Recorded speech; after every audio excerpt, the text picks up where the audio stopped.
Olá pessoas, aqui é a Mari, sejam bem-vindas e bem-vindos ao meu canal.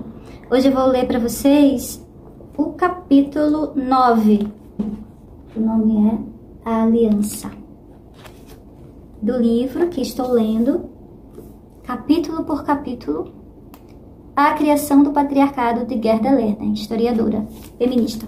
Então, lerei para vocês a partir da página 225. Que é onde começa o capítulo 9, tá bom? Vamos lá. A aliança. A resposta à pergunta quem cria a vida está no âmago dos sistemas de crenças religiosas. A geratividade abrange tanto a criação, a capacidade de criar algo do nada, quanto a procriação, a capacidade de produzir descendentes. Vimos como as explicações religiosas de geratividade mudaram da deusa mãe como princípio único da fertilidade universal para a deusa mãe auxiliada na fertilidade por deuses masculinos ou reis humanos. E então, para o conceito da criação simbólica, como expressa primeiro no nome, depois no espírito criativo.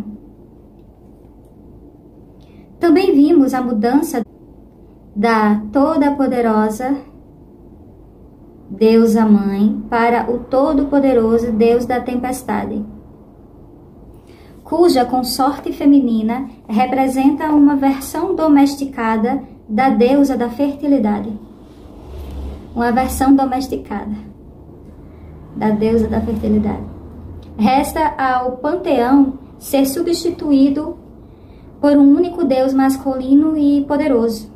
E a esse Deus ser incorporado o princípio da geratividade em ambos os aspectos. Essa mudança, que acontece de maneira variada em diferentes culturas, ocorre para a civilização ocidental no livro do Gênesis. A história da criação do Gênesis diverge de forma significativa das histórias de criação de outros povos na região. E Jeová é o único criador do universo que de tudo o que nele existe. Ao contrário dos principais deuses dos povos vizinhos, Jeová não tem aliança com deusa nenhuma, tampouco laços familiares. Não existe mais fonte materna para a criação do universo e da vida na terra. Tampouco algum indício de que a criação e a procriação estejam ligadas. Muito pelo contrário. O ato de criação de Deus é completamente diferente de qualquer coisa que os seres humanos possam vivenciar.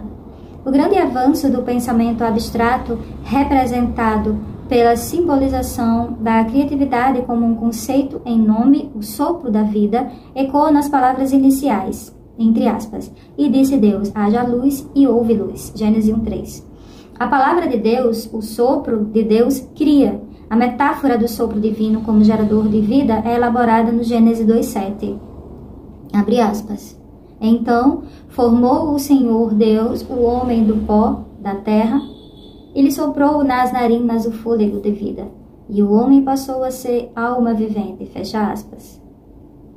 Havendo, pois, o Senhor Deus formado da terra todos os animais do campo e todas as aves dos céus, trouxe-os ao homem, para ver como este lhes chamaria. E que o homem desse a todos os seres viventes, esse seria o nome deles. 2:19. Sendo assim, o sopro divino cria, mas o ato humano de nomear dá significado e ordem. E Deus dá a Adão o poder desse tipo de nomeação. Ao interpretarmos a palavra hebraica Adão como humanidade, consideramos que Deus tenha dado o poder de nomear tanto para o macho como para a fêmea da espécie. Mas, nesse caso, Deus concedeu o poder somente e de modo específico ao ser humano do sexo masculino. Isso pode ter ocorrido tão somente porque a fêmea ainda não havia sido criada, mas o padrão se repete após a criação de Eva, quando Adão lhe dá um nome, assim como havia feito com os animais. Abre aspas. E disse o homem: esta, afinal, é o osso dos meus ossos e a carne da minha carne. Chamar-se-á mulher, pois o do homem foi tirada. Gênesis 2:23. Nesse caso, nomear não só é um ato de criatividade, como define mulher de modo muito específico, como parte natural do homem, carne de sua carne, em uma relação que é uma inversão peculiar do único relacionamento humano para o qual tal afirmação pode ser feita, a saber, o da mãe com a criança. O homem se define aqui como a mãe da mulher, por meio do milagre da criatividade divina. Um ser humano foi criado a partir do seu corpo, da forma como a mãe humana produz vida a partir do corpo dela. A frase seguinte explica o significado dessa conexão em termos humanos. Abre aspas. Por isso, deixa o homem pai e mãe e se une à sua mulher, tornando-se os dois uma só carne. Gênesis 2:24. Considera-se aqui que a criação da mulher a partir do corpo do homem impõe uma interpretação bastante específica sobre o evento. A mulher foi criada como parte do homem, portanto o homem deve se unir a ela, escolhendo-a, acima de todos, os outros relacionamentos de parentesco. E eles serão uma só carne. Diz-nos a fórmula de nomear que essa carne será o homem, pois definiu-se pelo ato da criação de Deus e pelo seu próprio poder de nomear a autoridade sobre ela como integral e vinculante. Essa autoridade também implica intimidade e interdependência, tendo sido utilizada somente séculos de interpretação teológica para aprimorar o relacionamento no casamento e, com isso, a dignidade das esposas, a ambiguidade e a complexidade dessa passagem tem acarretado interpretações bastante diferentes, o que discutiremos a seguir. Nomear é um ato poderoso, um símbolo de soberania. Nos tempos bíblicos, aliados à antiga tradição oriental, ele também possuía uma qualidade mágica de nomeação e previsão do futuro. Quando o filho de Agar recebe o nome Ismael, seu futuro está previsto. Na Bíblia, tal poder de nomear é dado tanto ao homem quanto à mulher. Exceto em algumas circunstâncias, mães e pais escolhem o nome dos filhos na narrativa da Bíblia. Mas existe outro tipo de nomeação, que podemos chamar de renomear, o que significa pressuposição de um papel novo e poderoso para a pessoa a ser renomeada. Mencionamos antes a renomeação do deus Marduk, com mais de 50 nomes, ao ascender ao poder. Da mesma maneira, Deus renomeia as pessoas de acordo com acontecimentos importantes. Feita a aliança, muda o nome de Abrão para Abraão, porque por pai de numerosas nações te constitui. Gênesis 17:5. E o de Sarai para Sara. Isso acrescenta um significado adicional ao fato de Adão, o primeiro a usar o poder, o fato de Adão, o primeiro a usar o poder de nomear na história da criação citada acima. Renomear a mulher, Eva, após a queda. Isso nos passa uma impressão forte e reiterada de que o macho compartilha do poder divino de nomear e renomear. As metáforas do gênero mais fortes da Bíblia foram as da mulher, criada a partir da costela do homem, e de Eva, a sedutora, fazendo com que a humanidade caísse em desgraça. Por mais de 2000 anos, isso é citado como prova de subordinação da mulher como castigo divino.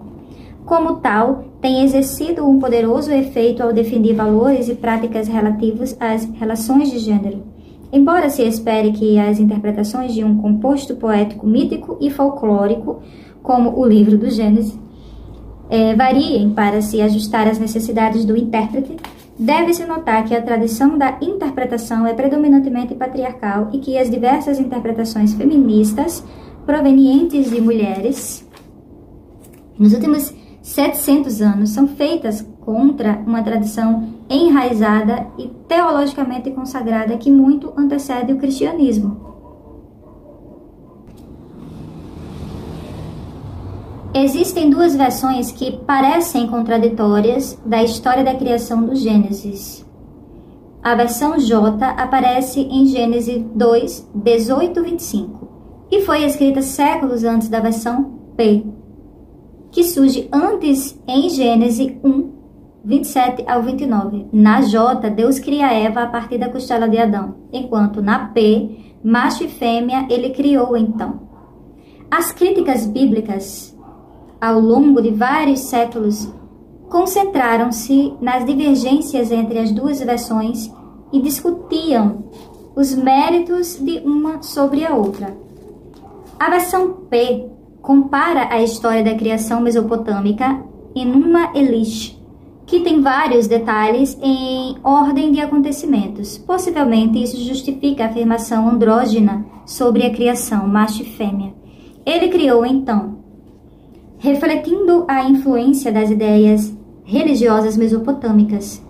Alguns intérpretes tentaram estender essa repercussão andrógina à versão J, salientando que a palavra hebraica Adam, que significa humanidade, corresponde ao termo genérico para a raça humana, incluindo homens e mulheres, e que tornar maiúscula a primeira letra da palavra Adam teria sido um equívoco posterior, com base em pressuposições androcêntricas. O efeito desse equívoco, reimpresso em dezenas de milhões de versões da Bíblia em vários idiomas, foi acrescentar peso a interpretações tradicionais do Gênesis 28, 18 ao 25. A criação da mulher pela costela de Adão é interpretada em seu sentido mais literal há milhares de anos para indicar a inferioridade da mulher concebida por Deus. Seja porque a interpretação recai sobre a costela como uma das partes inferiores de Adão.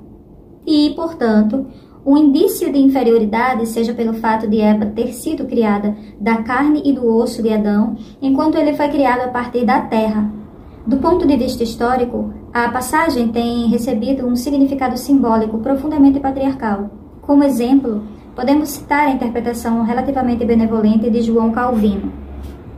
Desde que, na pessoa do homem, isso é Calvino, desde que na pessoa do homem a raça humana foi criada, a dignidade comum de toda a nossa natureza não tem disposição. A mulher era nada mais do que uma aquisição para o homem. Por certo, não se pode negar que a mulher, ainda que em segundo grau, também foi criada à imagem de Deus. Em segundo grau, também à imagem de Deus. Portanto, podemos concluir que a ordem da natureza sugere que a mulher deva ser auxiliar do homem. O provérbio vulgar, sem dúvida, é que ela é um mal necessário. Uau! Mas a voz de Deus deve ser ouvida, com a qual declara que a mulher é dada ao homem como uma companheira e parceira, para ajudá-lo a viver bem. Fim da palavra de Calvino, voltando para a guerra. Em outro momento, Calvino comenta, abre aspas, para Calvino de novo. Adão foi ensinado a se reconhecer na esposa como um espelho. A Eva, por sua vez, a submeter-se de forma voluntária ao marido, já que foi retirada dele. Fecha aspas para Calvino. Tentando contestar esse significado, feministas usaram uma variedade de astutas interpretações. Dentre elas, um argumento inteligente de Raquel Speck, filha de 17 anos de um clérigo inglês, que observou em 1617 que a mulher fora criada a partir de uma matéria refinada, enquanto Adão do pó. Ela não foi criada a partir do pé de Adão, para que fosse inferior a ele, e tampouco da cabeça, para que fosse superior, mas de sua lateral, próximo ao coração, para que fosse igual a ele. Mais de 2 séculos depois, a norte-americana Sarah Green Kerr concentrou sua interpretação no termo colaboradora. A outra, né? foi para dar-lhe uma companheira igual em todos os aspectos que fosse, como ele, uma agente livre, presenteada com intelecto e dotada de imortalidade, não uma mera participante de suas gratificações animais, mas capaz de acessar todos os sentimentos como um ser moral e responsável. Irresponsável. Não fosse esse o caso, como teria ela sido uma colaboradora dele? Ela era parte dele, como se Jeová tivesse planejado fazer a perfeita e a completa unidade e a identidade do homem e da mulher. Romântico. Esse argumento, de certa forma circular, embora forte em suas pressuposições luteranas de livre-arbítrio e responsabilidade moral do indivíduo, evita as implicações da imagem da costela da criação da mulher. Em uma tentativa ousada de reler, não reescrever a Bíblia sem os antolhos do viés patriarcal, a teóloga feminista moderna Phyllis Trible oferece-nos uma interpretação desafiadora da história da criação, vista por ela como imbuída da visão de uma divindade transexual. Eita! A reinterpretação do século XX de Phyllis Trible é bastante semelhante à de Greencare, embora não pareça conhecer o trabalho dela. Trible vê semelhança entre a criação de Adão a partir do pó e de Eva a partir da costela dele, no sentido de que ambos são feitos de materiais frágeis, os quais Jeová precisou processar antes que adquirissem vida. Ela também considera o fato de Eva ter sido criada por último como prova de que é a culminância da criação. Outra teóloga feminista realça a semelhança essencial na afirmação basilar feita sobre o homem e a mulher. Abre aspas. A mulher é, com o homem, a criação direta e intencional de Deus e o ápice dela. Homem e mulher foram feitos em sua natureza completa e essencial bissexuais. Fecha aspas. Em um debate com base em ponderações linguísticas, David Friedman argumenta que a expressão, abre aspas, fazer uma colaboradora para ele, fecha aspas, deveria ser traduzida como poder igual ao do homem.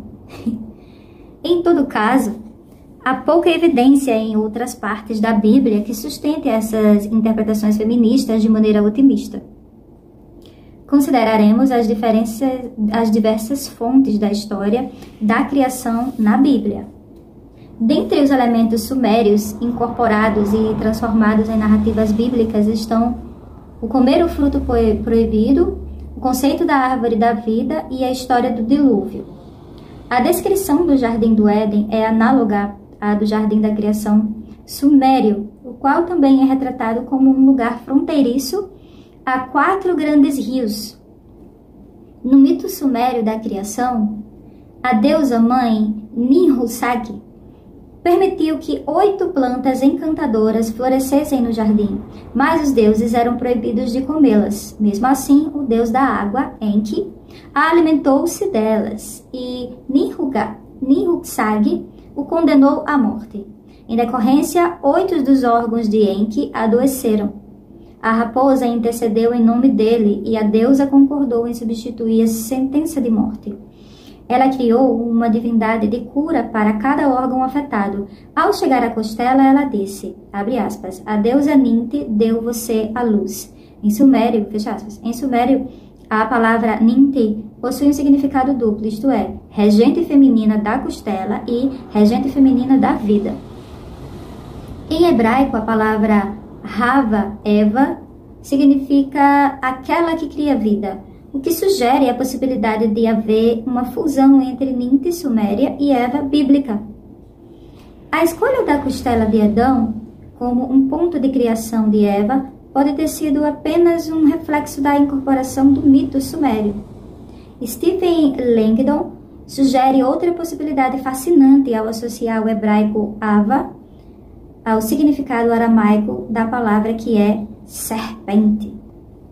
Independentemente de se aceitar ou não a origem suméria da história da criação como explicação válida da metáfora da costela de Adão, é significativo que, em termos históricos, ela tenha sido ignorada e a explicação mais sexista tenha prevalecido. O simbolismo da história do Gênesis sugere que uma dicotomia entre Adão, criado do pó, e Eva, sucessora da antiga deusa da fertilidade, criada a partir de uma parte do corpo humano, cada um imbuído de substâncias divinas através da intervenção de Jeová. A dicotomia é reforçada na história da queda, quando a divisão sexual do trabalho é decretada por Jeová, agora como castigo. Adão trabalhará com o suor do próprio rosto. Ela dará à luz com dor e criará as gerações. Vale notar que a punição lançada torna o trabalho do homem um fardo, mais condenador e ao sofrimento. Não o trabalho dela, mas seu corpo fértil, resultado natural da sexualidade da mulher. Há outro aspecto da passagem do Gênesis que merece nossa atenção.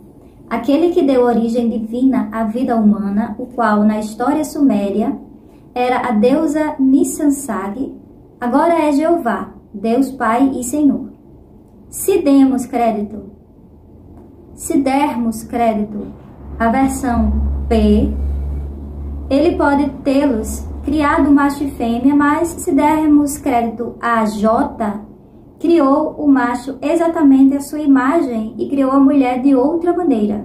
David Bacon, em uma interpretação bastante original e estimulante do livro do Gênesis, argumenta que seu tema central é a presunção de paternidade por machos. Quando os homens fazem a descoberta científica, entre aspas, de que a concepção resulta da relação sexual entre o homem e a mulher, entendem que possuem o poder de procriar, o qual acreditavam antes ser algo que somente os deuses tinham. Homens, no desejo de legitimar o exercício das prerrogativas que a grande descoberta lhes permitia, aprenderam a distinguir entre criação divina e procriação masculina. Eles substituíram a descendência matrilinear pela patrilinear e, para garantir a autoridade paternal, exigiram a virgindade feminina antes do matrimônio e a fidelidade absoluta da esposa no casamento. Com essa explicação, Bacon segue o argumento de Engels, já discutido, mas acrescenta, abre aspas, um grande mecanismo metafórico é conceituar a ejaculação sexual masculina como semente. Essa forma de pensar atribui toda a dádiva genética ao macho e nenhuma à fêmea. Fecha aspas. Bacon também argumenta que, nessa transição, o homem assume o papel de provedor-protetor, que era antes da mulher. Ele chama isso de afeminação do homem. Embora eu ache que a tese principal de Bacon convincente e alguns de seus pontos coincidam com minhas conclusões, considero seu raciocínio determinista demais e seu método anistórico e muito objetivo. Um exemplo disso é sua interpretação do Gênesis 6, 1 ao 4. Aí o comentário. E aconteceu que, quando os homens começaram a multiplicar-se sobre a face da terra, e lhes nasceram filhas, viram os filhos de Deus, que as filhas dos homens formosas, e tomaram para si esposas, de todas as que escolheram. Então disse o Senhor, abre aspas, o meu espírito não permanecerá para sempre no homem, pois ele também é carne. Portanto, os seus dias serão 120 anos. Fecha aspas. Havia naqueles dias nefelins e também depois, quando os filhos de Deus chegaram às filhas dos homens, e delas geraram filhos. Estes eram poderosos homens de fama. Bacã considera esse relato sobre a relação sexual divina com mortais, a pedra angular do arco do desenvolvimento que descreve em sua tese.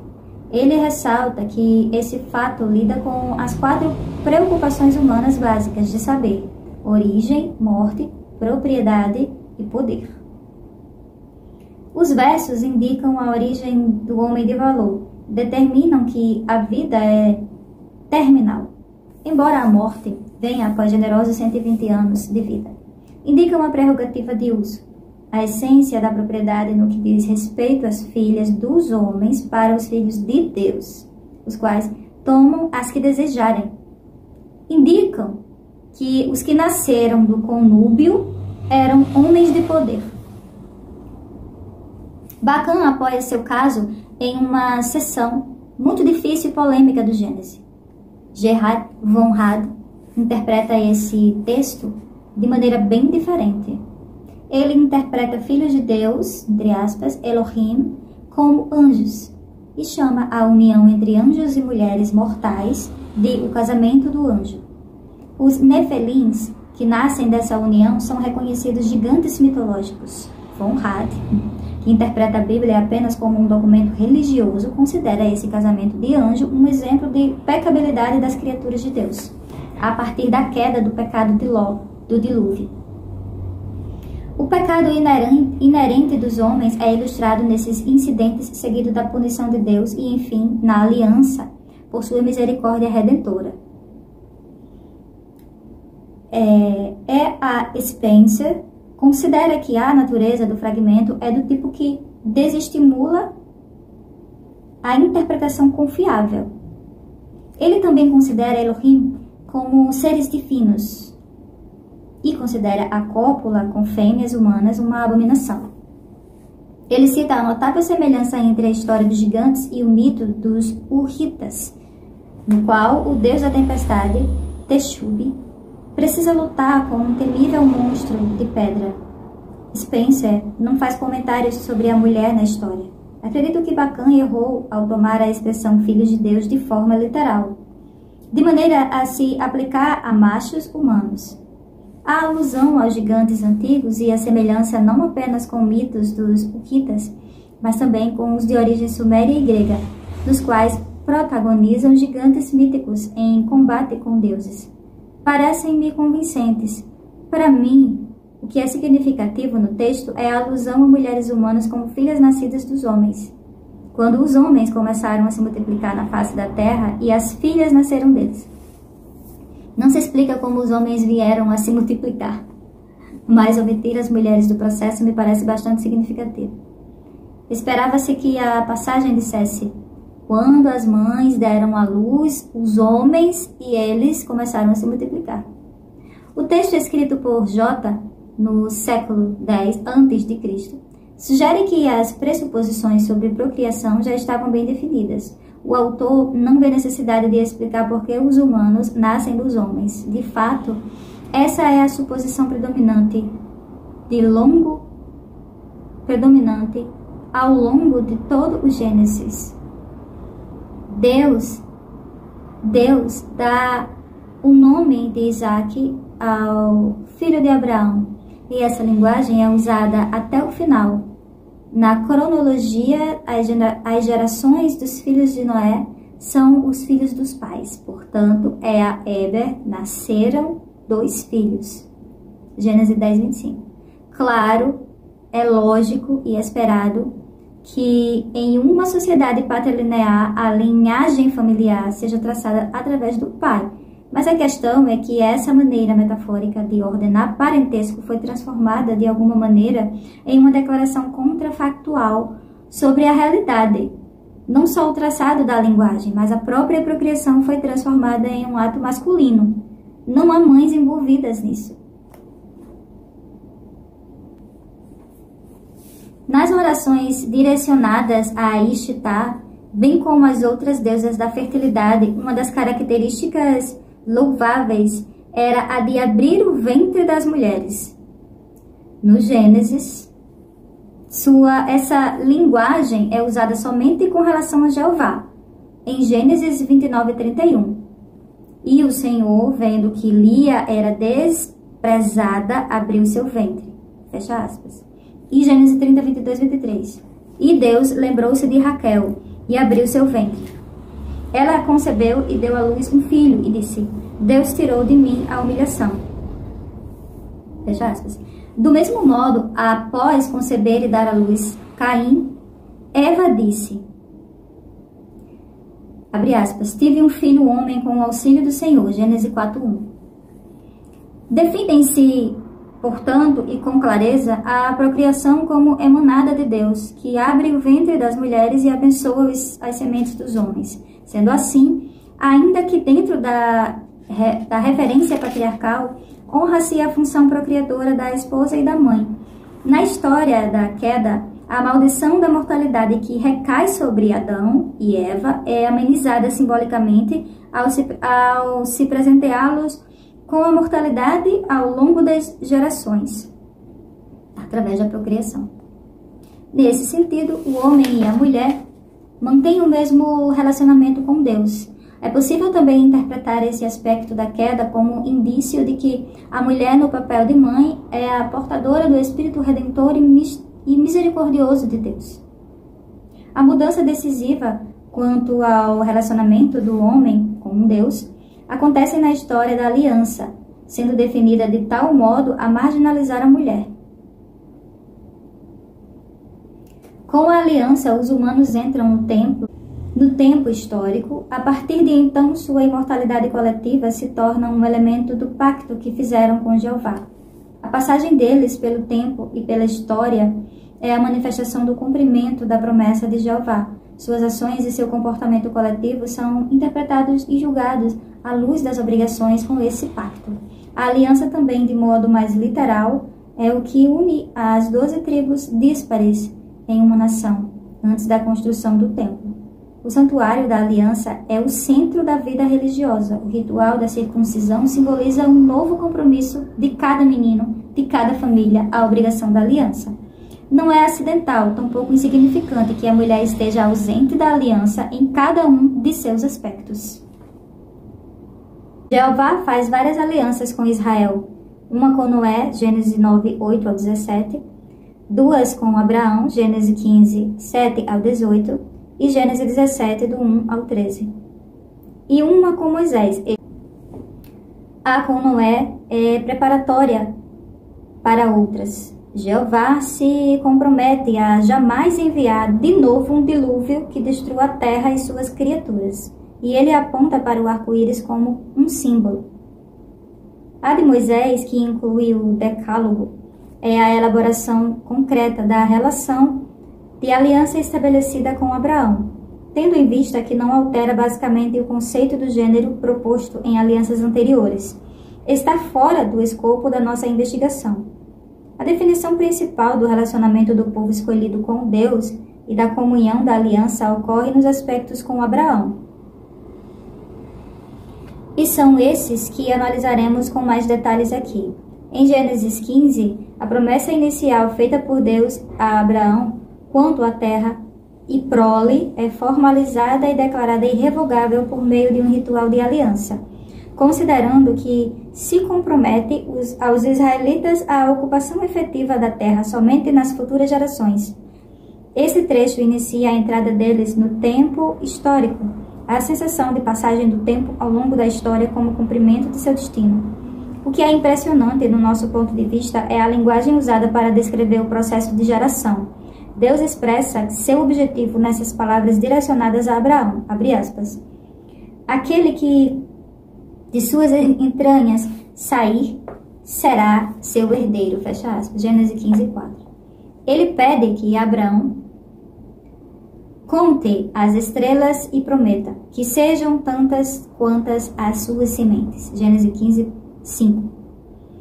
E às suas sementes eu dei essa terra, Gênesis 15, 18. A semente, entre aspas, masculina, adquire assim o poder e a bênção da procriação que se obrigam em Jeová. A metáfora da semente masculina, implantada no ventre feminino, o suco, a terra, são anteriores ao período da escritura do Antigo Testamento. É bem provável que ela derive do contexto da agricultura. Acontece, por exemplo, na história do namoro entre Inanna e Dumuzi, na chamada Canção de Casamento do Pastor. Mas deve-se notar que a descrição franca e gráfica do ato sexual no poema sumério, em que Inanna faz a pergunta: quem irá lavrar minha vulva? Quem irá lavrar meu campo? A qual o poeta responde: que o rei do Muse a lavre para você. Jamais confunde a metáfora com o verdadeiro processo. Refere-se a Dumuzi, por exemplo, como aquele nascido de um ventre fértil. Ocorre que no Gênesis a antiga metáfora é transformada de modo a fortalecer significado patriarcal. A bênção de Deus sobre a semente de Abraão confere a sanção divina que transfere a procriação da fêmea para o macho. A principal aliança de Jeová com Abraão é estipulada em Gênesis 17, que é parte do documento P. Nesse caso, o ritual da aliança é mais formal e envolve a participação ativa de Abrão. Deus promete a ele, o qual havia se prostrado diante dele: eis a aliança que faço contigo, serás o pai de uma multidão de nações. Gênesis 17:5. Além disso, e eu estabelecerei aliança entre mim e ti, e a sua descendência depois de ti, através de gerações, por uma aliança perpétua, para que seja eu Deus de ti e de tua descendência depois de ti. Gênesis 17:7. Jeová reitera que irá dar a Abrão a terra de Canaã em posse perpétua. É esse o momento em que Jeová reforça a importância do ritual ao renomear Abrão e Sarai. O que Deus pede a Abraão? Que o aceite como o Deus de Israel, somente ele e nenhum outro. E exige que seu povo, aquele que o adora, seja diferenciado dos demais por meio de um sinal corporal, um símbolo identificável com facilidade. Esta é a minha aliança que guardará entre mim e ti, e a tua descendência depois de ti, que todo homem seja circuncidado, e circuncidarás a carne do teu prepúcio, e isso será o sinal da aliança entre mim e ti. Gênesis 17, do 9 ao 10. Devemos observar o fato de que Jeová faz aliança somente com Abraão, sem incluir Sara. E ao fazê-lo, dá divina sanção à liderança do patriarca sobre a família e a tribo. Abraão as incorpora de maneira como as leis romanas, em um período bem mais tardio, institucionalizam o pater familias. Sara é mencionada na passagem sobre a aliança somente como portadora da semente de Abraão. Eu a abençoarei e dela te darei um filho. Eu te abençoarei e ela será mãe de nações, reis de muitos povos dela sairão. Gênesis 17:16. Embora tanto Abraão quanto Sara tenham sido abençoados em igual medida como progenitores de reis e nações, a relação da aliança se dá somente com os homens. Primeiro Abraão e depois, explicitamente, o filho dele e de Sara, Isaque, chamado somente de filho de Abraão. Além disso, a comunhão da aliança é definida devidamente como uma comunhão masculina, conforme se vê na escolha do símbolo como sinal da aliança. Analistas têm focado, sobretudo, na forma da aliança, que possui forte semelhança com os tratados reais hititas. Neles, um vassalo é obrigado a obedecer aos comandos estipulados pelo rei hitita. É, assim, um contrato entre parceiros desiguais. Parceiros desiguais. O vassalo deve confiar na benevolência do soberano, mas é obrigado a cumprir as obrigações do tratado. Normalmente seria firmado por um juramento e alguma cerimônia solene. Analistas observaram que há paralelos formais marcantes entre a aliança com Moisés. Conforme descritas em Deuteronômio, Êxodo e Josué, e os tratados reais, isso estaria alinhado ao desenvolvimento histórico, pelo qual as 12 tribos começaram a se consolidar em uma confederação por meio da aliança mosaica, com a aceitação formal do decálogo. A cerimônia da arca e da circuncisão do adulto masculino funcionando como um juramento vinculante e uma cerimônia solene.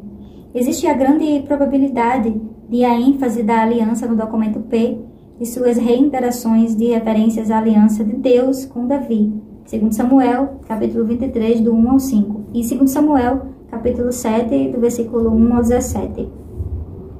Serem reflexos das necessidades políticas no período das Escrituras para legitimar reivindicações da realeza de Davi. Jeová deu a Abraão a terra e prometeu abençoar sua descendência, bem como a de seus descendentes.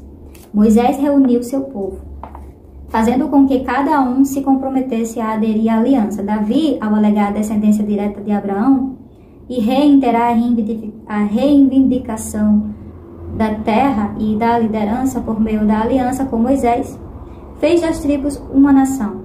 Terra, poder e qualidade da nação eram promessas implícitas na aliança. Terra, poder. Embora analistas tenham debatido a exaustão as implicações políticas e religiosas da aliança, eles não se dedicaram a explicar a natureza do símbolo que a sela. A maior parte dos comentários sobre circuncisão é pouco elucidativa. Dizem que a circuncisão era muito praticada no Antigo Oriente Próximo, por razões de higiene, como preparação para a vida sexual, sacrifício e marca de distinção. Babilônios, assírios e fenícios não a praticavam, mas alguns povos egípcios e mesopotâmicos, sim. Comprovou-se que a prática é antiga, por meio de evidências pictóricas datadas de 2300 a.C. e referências a facas de sílex usadas na cerimônia, o que significa que precedeu a Idade do Bronze. Uau! Analistas também concordam que o rito passou por uma transformação decisiva em Israel, não somente pela importância religiosa atribuída a ele, como também por ter sido transferido da puberdade para a infância. Entre muitos povos, a circuncisão era o rito da puberdade, que, segundo se presume, preparava os homens para a vida sexual e procriadora. Esse fato e a maneira como os israelitas transformaram o rito, portanto, merecem mais atenção. Por que o pênis circuncidado, em particular, foi escolhido como órgão símbolo? Se, conforme sugerem inúmeros analistas, Jeová pretendia que essa marca corporal apenas distinguisse seu povo dos demais, porque as marcas não eram aplicadas na testa, ao tórax ou no dedo. Se, como outros analistas sugeriram, o rito fosse por mera questão de higiene, porque foi selecionado esse em especial, que só afetaria os homens, dentre inúmeros possíveis ritos e costumes relativos à saúde e nutrição, que também teriam servido. João Calvino, por exemplo, tinha consciência dos problemas levantados por essa passagem bíblica e tentou lidar com eles de modo objetivo em seus comentários. Tu deverás circuncidar a carne do teu prepúcio. À primeira vista, parece um pedido muito estranho e incomensurável. O assunto do qual se trata é a aliança sagrada. E quem há de dizer que seja razoável que o sinal tão misterioso consista em circuncisão? Mas como era necessário que Abraão se tornasse um tolo, a fim de provar sua obediência a Deus? Portanto, aquele que for sábio irá receber, reverente e sóbrio, aquilo que nos parece ordenado por Deus tolamente. E ainda assim é preciso indagar se alguma analogia é aqui evidente entre o sinal visível e aquilo que ele significa. A pergunta de João Calvino relativa à simbologia sexual da circuncisão é cabível. Acredito que a chave para essa interpretação esteja nas diversas passagens que citamos antes, em que Jeová promete abençoar a semente de Abraão.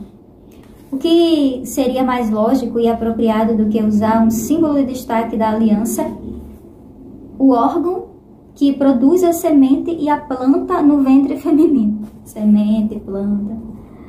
Ai, nossa! Nada serviria melhor que impressionar o homem com a vulnerabilidade desse órgão e sua dependência de Deus para a fertilidade e imortalidade. Nenhuma outra parte do corpo ofertada transmitiria ao homem mensagem tão vívida e descritiva sobre a conexão entre sua capacidade reprodutiva e a graça de Deus.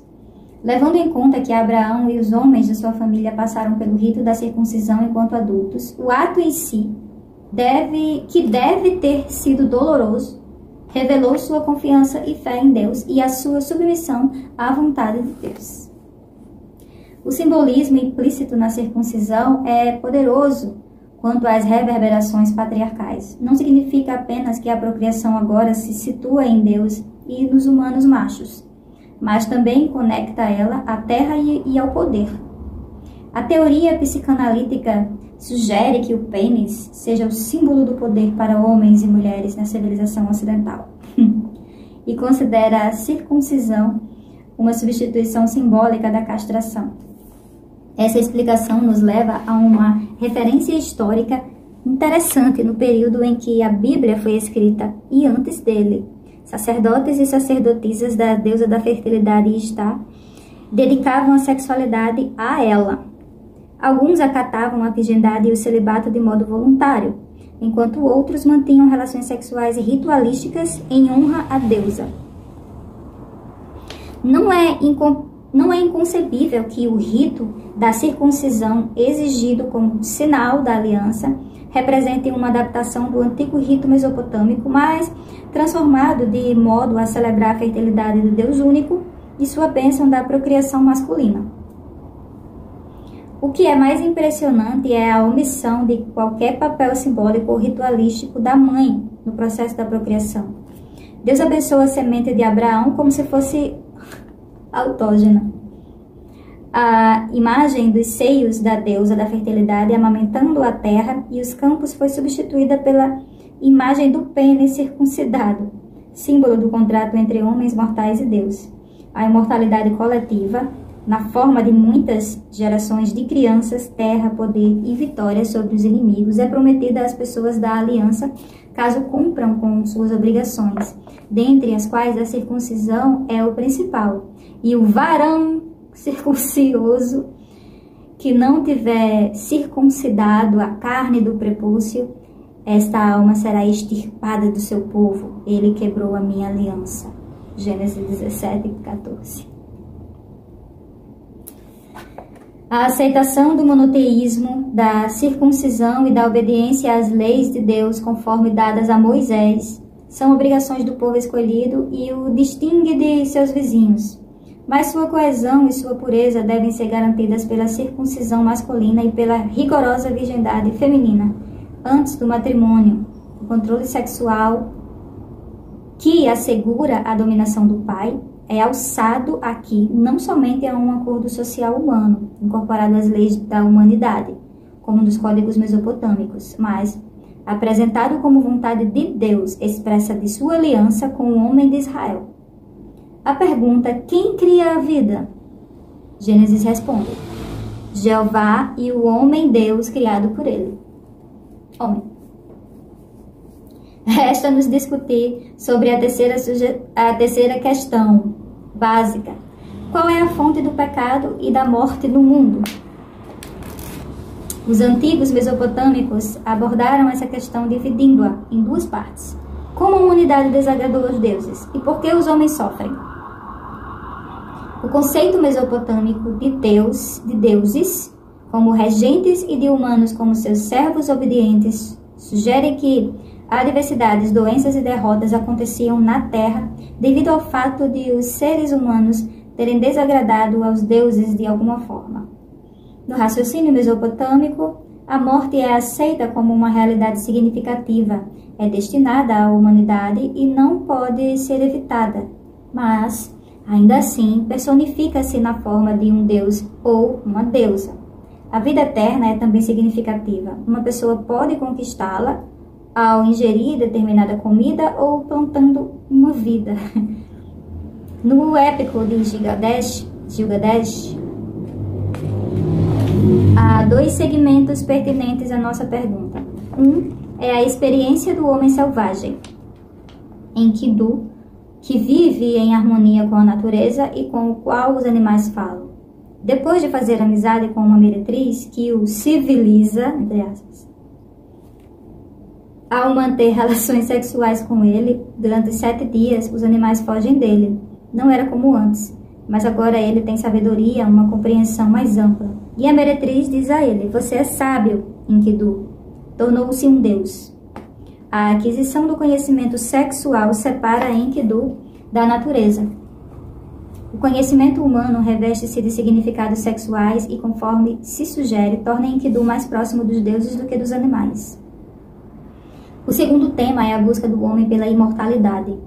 Após a morte de seu amado amigo Enkidu, Gilgamesh perambula sobre a terra em busca do segredo da imortalidade.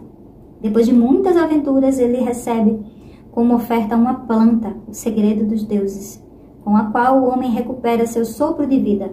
Mas ela é roubada por uma serpente. Embora Gilgamesh seja um semideus, a ele é negado o segredo da imortalidade, que é um privilégio dos deuses. É possível observarmos o papel da serpente em geral associada à deusa da fertilidade, que protege seu conhecimento secreto. A escola Eridu de teologia suméria nos oferece um mito antigo sobre a queda do homem. O deus Ea criou o homem, Adapa, um hábil navegador.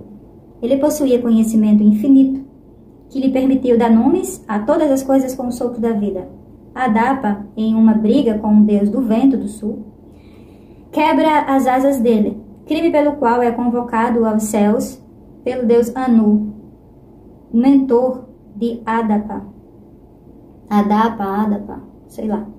O ardiloso deus Ea previne-o de que não coma ou beba nada que lhe for oferecido nos céus. Obediente às instruções, Adapa recusa o pão e a água da vida oferecidos pelo deus Anu. Ele é levado de volta à terra e considerado responsável por todos os males que recaem sobre a humanidade e tudo do mal que ele causou aos homens. Que o terror recaia sobre esse homem. Nesses mitos, os deuses protegem motivados pela inveja. O poder de conceder a imortalidade. Os homens que aspiram ao conhecimento divino recebem a culpa por terem trazido o mal ao mundo. É possível também observarmos que a forma pela qual os seres humanos adquirem o conhecimento divino é comer e beber determinada substância e manter relações sexuais.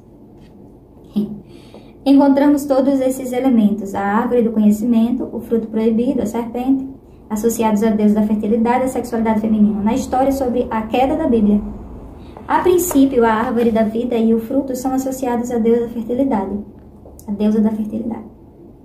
A partir do início do 3º milênio a.C., nós a vemos retratada segurando frutos, espigas de milho ou, em vez desses elementos, uma bacia por onde a água da vida flui. Aí tá mandando a gente dar uma olhada na ilustração. São 4 e 13. Minutinho. Deusa Baal, fragmento da estrela de Gudea, Lagaste, por volta de 2200 antes de Cristo. Tá lá no Museu de Paris do Louvre, ó. É esse aqui, ó. Esse.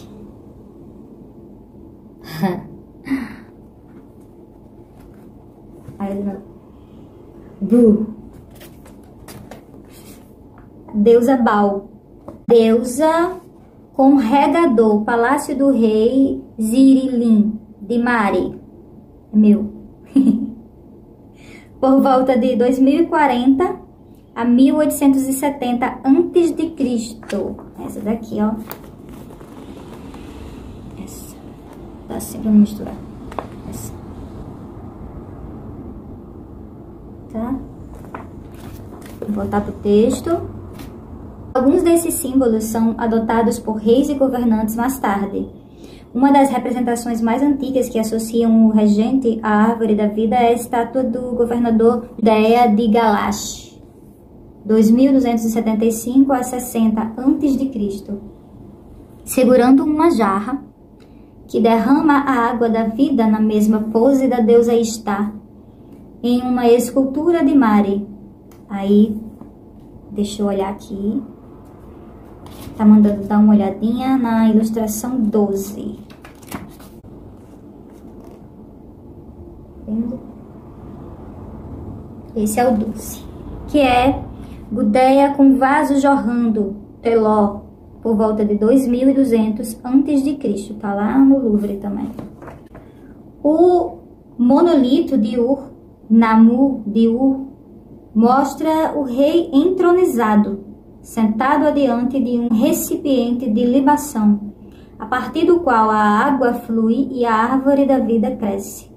Um mural no palácio de Mari retrata a investidura do rei Zirilim pela deusa Ishtar.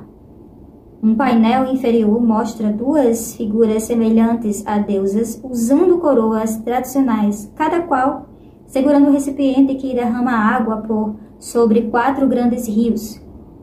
De cada um dos 4 recipientes, uma árvore da vida brota. A imagem persiste por mais de 2000 anos. Nós a encontramos em diversos selos. Aí tem aqui, para dar uma olhadinha nas ilustrações 18 e 20. 18, peraí.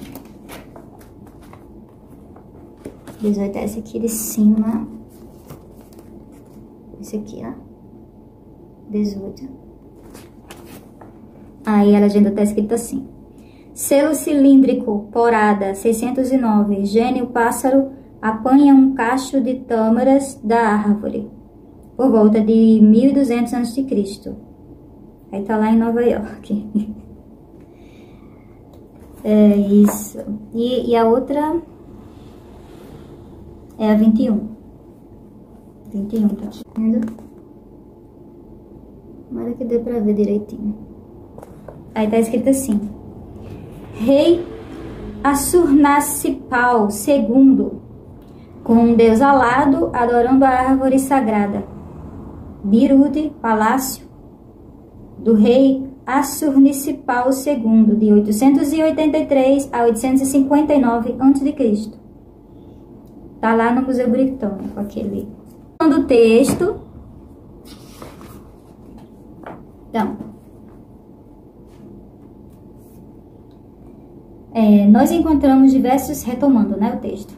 Nós encontramos diversos selos que foram exemplos, essas duas ilustrações aqui que ela manda a gente ler, a gente dá uma olhada, né? E a vemos em esculturas de parede monumentais no palácio de Assurbanipal, da Síria, Assíria, construído no 7º século a.C. Nós a vemos em um mural que retrata o rei e a rainha se servindo de um banquete, em meio a um arvoredo. Aí tá mandando dar uma olhada na ilustração 22. Celebração da vitória do rei Assurnacipal e da rainha Assur-Shahrat, que tá no Museu de Londres. Esse aqui, ó. Essa galera aqui. O tema do rei e seus servos, ou algumas figuras míticas de gênios regando a árvore da vida, aparecem em vários relevos nas paredes do palácio.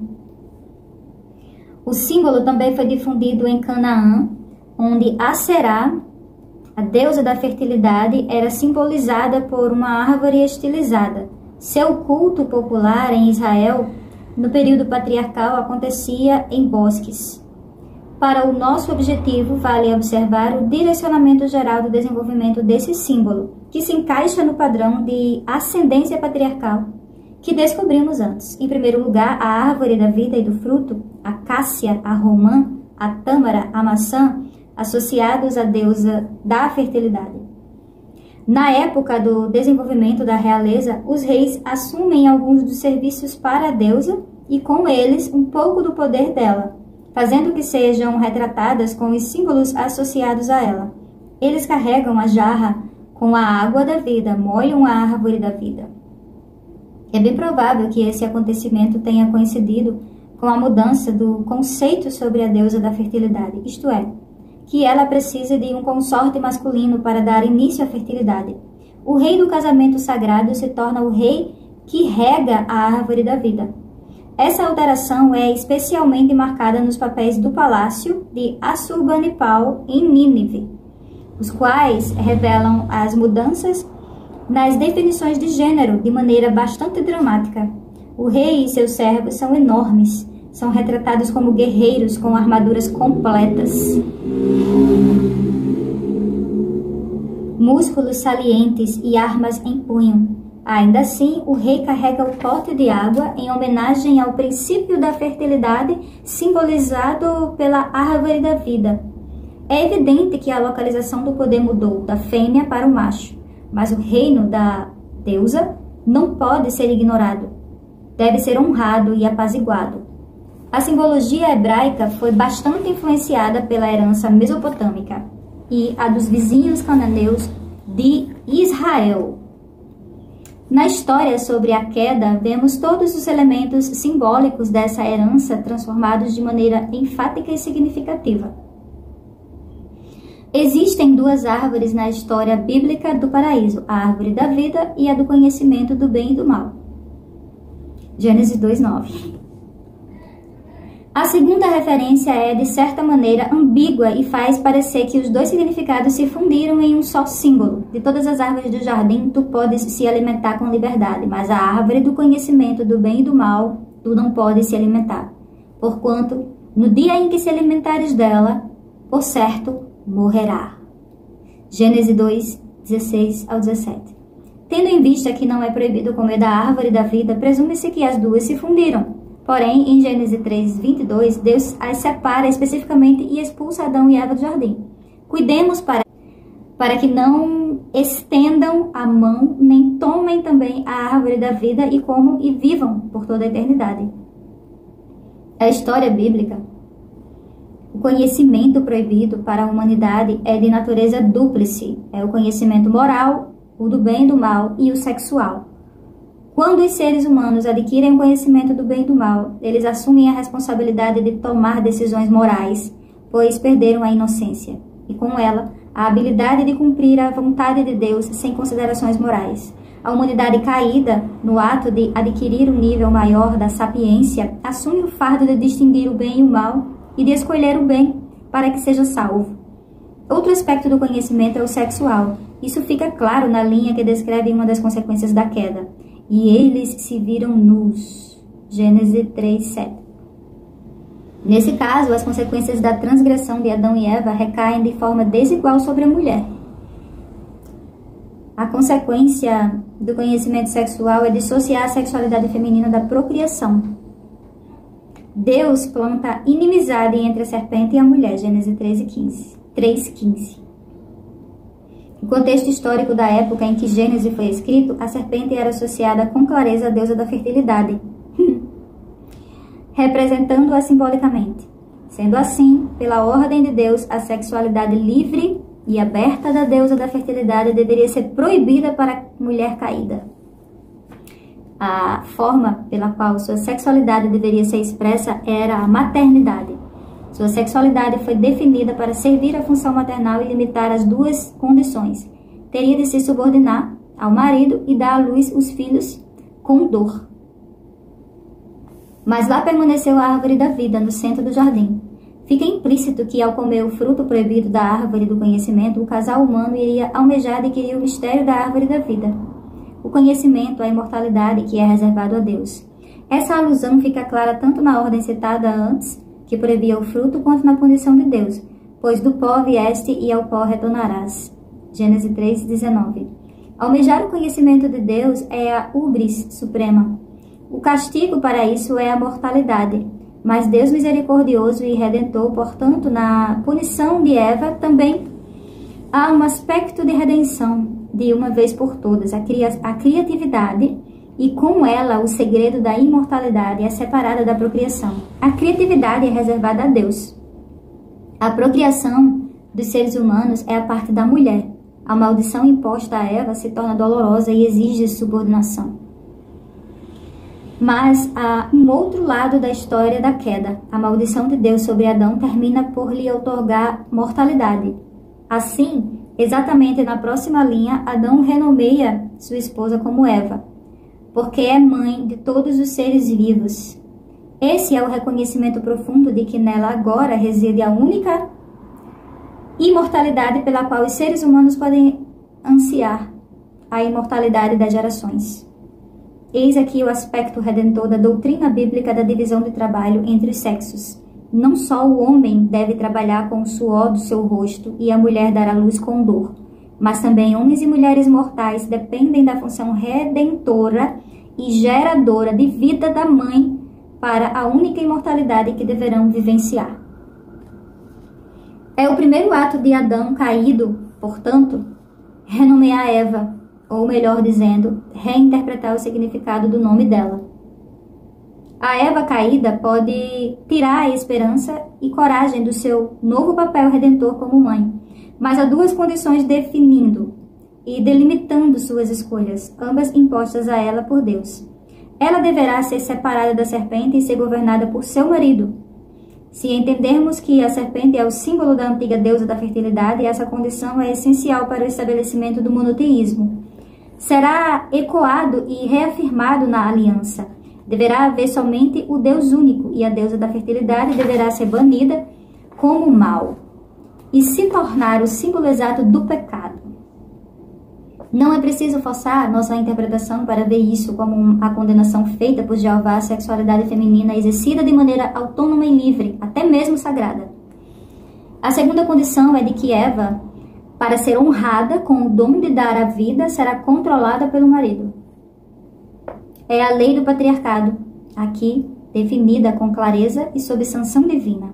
Já vimos um desenvolvimento anterior que levou a essa definição no Código de Hammurabi e na Lei Médio-Assíria número 40.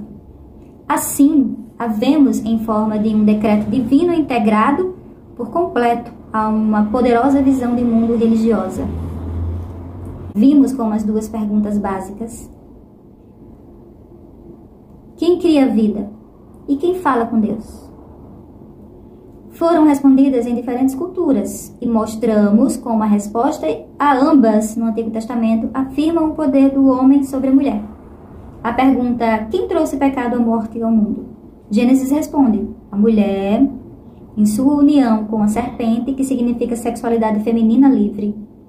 É consonante com esse pensamento que a mulher deve ser excluída da participação ativa na comunhão da aliança e de que o próprio símbolo dessa comunhão e desse pacto com Deus deva ser um símbolo masculino.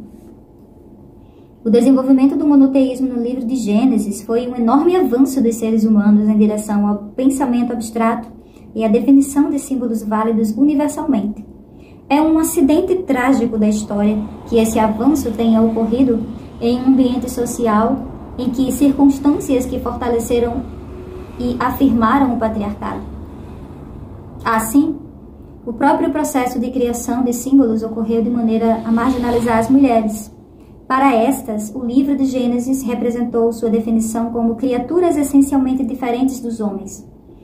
A redefinição da sexualidade delas como benéfica e redentora apenas dentro dos limites da dominação patriarcal e, por fim, o reconhecimento de que foram excluídas de poder representar o princípio divino por si próprias. O peso da narrativa bíblica pareceu decretar que, pela vontade de Deus, as mulheres eram incluídas em sua aliança apenas pela mediação de homens. Este é o momento histórico da morte da deusa mãe e a substituição pelo Deus Pai e a mãe metafórica sob o patriarcado. Então é isso, minha gente. Fico por aqui. Terminei o capítulo 9 da criação do patriarcado de Gerda Lerner. Obrigada por me ouvir. Um cheiro e até a próxima. Tchau!